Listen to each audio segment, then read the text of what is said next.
In 2017, Neymar Jr. left Barcelona for an astounding $222 million, fulfilling Paris Saint-Germain.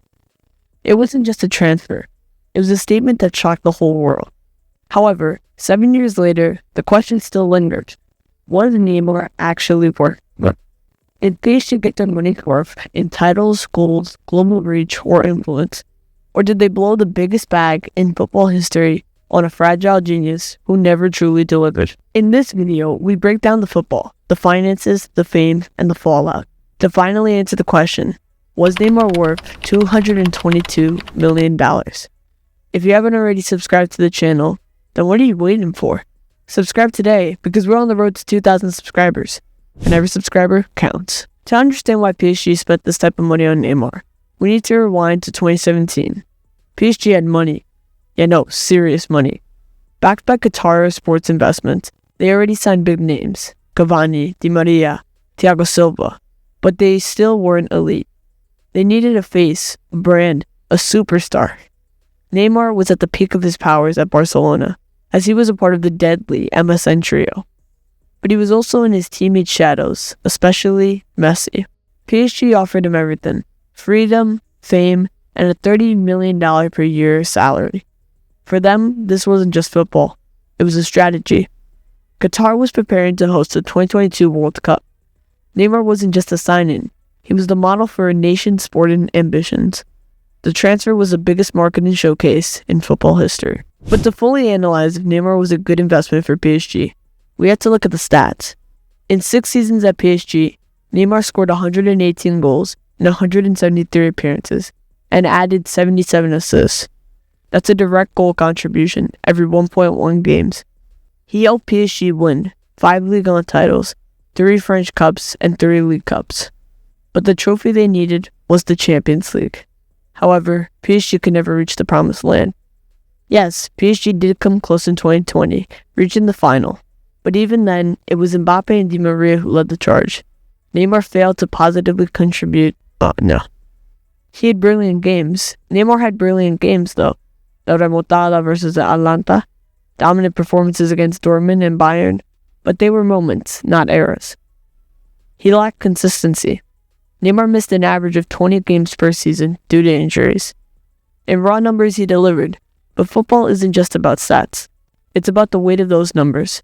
And in Europe, Neymar never took the scale. Now, here's where things get interesting. From a business standpoint, Neymar was a goldmine. PSG's global visibility skyrocketed. Their social media following tripled within a year. Kit sales reached record-breaking highs. Neymar became a fashion icon, a social media influencer, and the most followed athlete in Liga by a mile. PSG jerseys were suddenly showing up in New York, Seoul, Lagos, not just Paris. And for Qatar, it was incredible. Neymar became a cultural ambassador for their football project. He starred in global ad campaigns, partnered with brands like Puma, and kept PSG in every headline, even when they weren't playing. But most importantly, Neymar joining PSG promoted the World Cup 2022 in Qatar. You can't measure marketing in goals, but if you could, Neymar delivered plenty. But it wasn't all sunshine and highlight reels. Neymar's time at PSG was plagued by chaos, and not just physical injuries. Let's start with the injury curse. He missed every Champions League round of 16 match from 2018 to 2021. Every single one. His most common absence, mid-February to early March, also known as his sister's birthday. Yep, it became a meme. Then there was the drama, multiple transfer sagas back to Barcelona. Fights with fans, alleged fallouts with teammates, booed by his own crowd. Even Mbappe was visibly frustrated with him at times. And as Mbappe rose, Neymar's influence shrank. Plan was for Neymar to lead PSG to glory. Instead, he became a supporting actor in his own movie, similar to his time at Barcelona with Messi. So let's talk value. $222 million is more than the GDP of some countries. So was Neymar really worth it? On the field, PSG got goals, creativity, and trophies, but not the ultimate prize.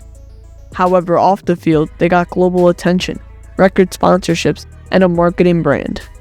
But what did they miss? Consistency, leadership, and someone who showed up when it wasn't just an Instagram story. In terms of return on investment, it depends on what you prioritize. If you wanted to win the Champions League, Neymar was too inconsistent. But if you wanted to build a global brand, Neymar might have been underpriced. It's a football paradox. He was exceptional, but also unfulfilled. So the question is, was Neymar worth $222 million? If you measure it by trophies, no. PSG didn't win the Champions League with Neymar. Neymar wasn't always there when it mattered. If you measure it by brand impact, then yes. He took PSG from a French giant to a global brand. But if you measure it emotionally, that's up to you. Neymar gave us brilliance, memes, magic, and frustration. He lit up Liga, but never really conquered Europe. In the end, Neymar wasn't a failure. He was just not what $220 million promised. So what do you think? Was Neymar a marketing tactic or a footballing disappointment? Did PSG win big or lose bigger? Drop your take in the comments. And if you enjoyed this deep dive, smash the like button, subscribe, and turn on notifications because we got more football breakdowns dropping this week. Thanks for watching. As always, I'm Aiden Castro. See you tomorrow.